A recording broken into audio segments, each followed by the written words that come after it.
Old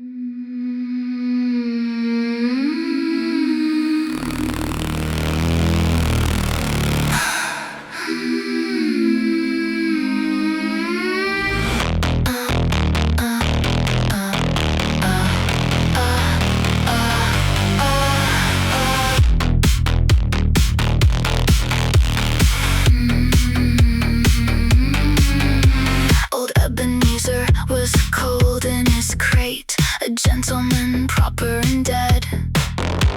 The family gathered to weep and to wail around his mahogany bed.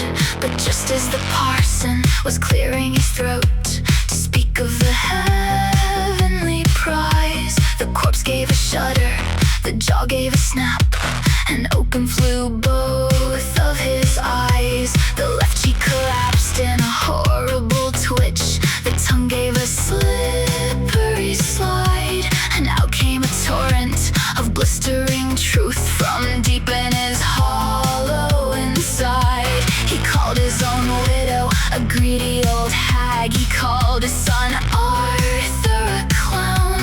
A terrible panic broke out in the church as the dead man insulted the town. Oh, look at that corpse as it slurs, the way that it chatters and blurs. It tries to look solemn and ready for clay, but roars out a scandal that blows you away. It gives a cold wink and it pulls a dead sneer and completely exposes the hypocrites here. A terrible case of the cemetery face. Oh, look at that corpse as it slurs.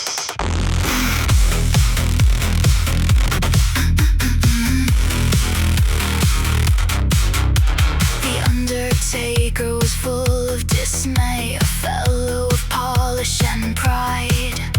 He hated the way that the rotten old man was mocking the people who cried. He grabbed up a needle of heavy gauge steel, packed tight with the wire of lead, to sew up the lips of the terrible mouth and force it to stay with the dead. He stitched up the corners, he knotted the twine, he pulled the skin terribly taut, to straighten the grin of the wicked old ghost and stifle the malice it brought. He pinned down the eyelid, he hammered the jaw to make him look peaceful and right, so the family crowd could inherit his cash and bury the horror from sight.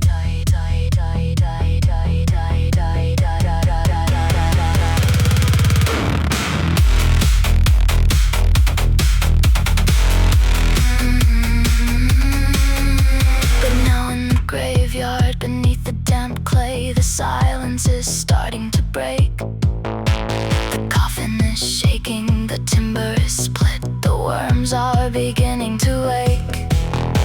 The flesh has been frozen, the stitches hold fast, the mouth is a permanent seam, but the mockery bubbles right under the skin, transforming the earth to a scream. The grass overhead has a cynical twitch, the headstones are starting to lean, and every new corpse that they lower down next is joining the wicked routine.